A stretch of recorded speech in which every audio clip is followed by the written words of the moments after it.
The following is a fictional story of events that may happen in the near future.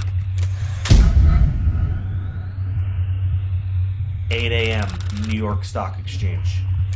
It's a cold, breezy day on Wall Street as markets await the Federal Reserve's announcement for QE4. Futures are up significantly. The Dow Jones just breached its 2008 high of 14,164.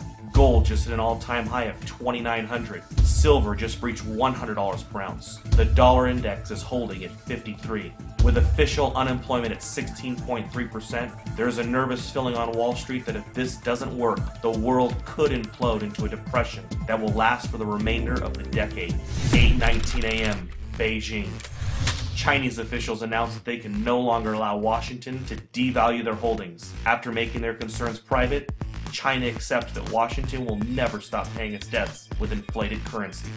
China makes an official statement from Beijing, quote, "We have made our concerns known privately for some time. With QE4 about to be announced today, China will have no choice but to stop purchasing U.S. treasuries. We have allowed Washington to try to work through their imbalances for 4 years. But with global inflation and U.S. consumers rapidly shrinking as a percentage of global GDP, we feel that a Western recovery is unlikely until they reform their entitlement programs." 8:45 a.m. New York Stock Exchange. Upon hearing the statement from China, Dow futures have a sharp reversal and begin to drop. Gold leaps past $3,000 per ounce, up $150 per ounce in the last 26 minutes. CNBC awaits a statement from the White House. 8:50 a.m. Washington, D.C. The president makes an official statement to calm investors' fears. He tells Americans that he has spoken with several G20 leaders. They have assured him that they will continue to increase their purchase of treasuries and believe that a strong U.S. economy is the only thing that will bring back global prosperity. He has also spoken to Chairman Bernanke, who assures him that a strong dollar will be the result of QE4. The president also reminds Americans that his recent New Deal recovery programs that he passed through executive order will increase the likelihood of a lasting recovery.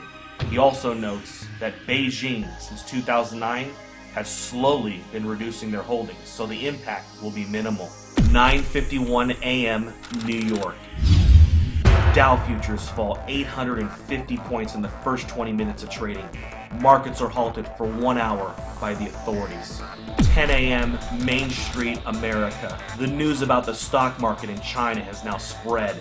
A panic begins to set in and unprepared Americans rush to the grocery store. In an attempt to purchase food and water, Americans that didn't know what was going on are alerted by all of the news stories and panic buying. Within 50 minutes, there is a nationwide rush to the stores. Empty store shelves in America become a reality. 10:52 a.m. New York. Markets reopen and the Dow Jones resumes its collapse. Investors around the world join the sell-off in bonds and stocks and begin to purchase commodities. Unlike the panic of 2008, this time commodities are seen as the only safe haven from a dollar crisis. 11:30 a.m. New York. The Dow falls 1,700 points since reopening. Trading is halted for at least 2 hours. The Federal Reserve injects $200 billion into the markets and announces that QE4 will be delayed until further notice. Congress is called back to D.C. for an emergency joint session. Some members of Congress are saying that they consider China's statement a financial attack. 12 p.m. Main Street, America. Several cities begin to see civil unrest after grocery stores are forced to close. Traffic in the streets and violence break out. The president puts the National Guard on alert for a possible deployment onto U.S. streets if things don't get under control soon. Several news agencies are reporting injuries at grocery chains and call for the authorities to do something before it gets worse. 12:15 p.m. Toronto, Canada. George Soros tells CNBC that a run on treasuries is imminent and that there is nothing the government can do to stop it. He says it is unfortunate that a controlled decline of the dollar was not coordinated better over the years. Today really could have been avoided if not for the Tea Party politicians who demanded fiscal responsibility and a constitutional government. 3 p.m. Gold closes at $11.53 for the day at $4,053 per ounce. Silver closes at $173 per ounce. The president announces that due to civil unrest in some areas of the country, U.S. stock markets will remain closed for the rest of the day. With the exception of mining and other inflation-related stocks, the majority of U.S. stocks are down significantly due to the sell-off and flight to safety in commodities. The Federal Reserve announces that it will begin to purchase U.S. treasuries and stocks in order to stabilize the markets. But this only feeds investors' fears of a full-blown treasury run and collapse of the dollar. 6 p.m.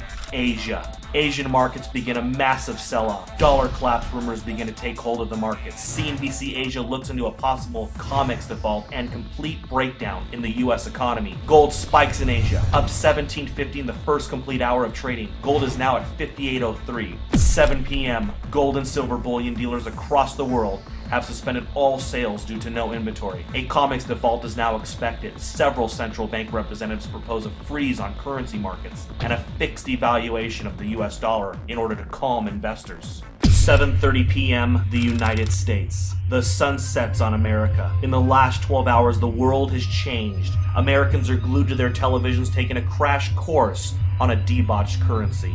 Smoke from fires in the cities have put a dark cloud over the nation. 7:45, the Federal Reserve. The Federal Reserve announces it will inject $1.5 trillion into the markets in order to stop any further decline in stocks. 7:55 p.m., OPEC. The final nail in the coffin. OPEC nations halt oil trades in US dollars until further notice. They will only accept euros, renminbi, or gold. 7:59 p.m. The Federal Reserve's announcement to inject $1.5 trillion into the markets causes a sharp reversal in overseas markets. Stocks begin to rally even as Main Street melts down. 8 p.m. Manhattan. Gerard Adams, president of the National Inflation Association, sends out an urgent email alert. In it, he informs members that it is with great sadness that the time to warn and prepare Americans for hyperinflation has ended.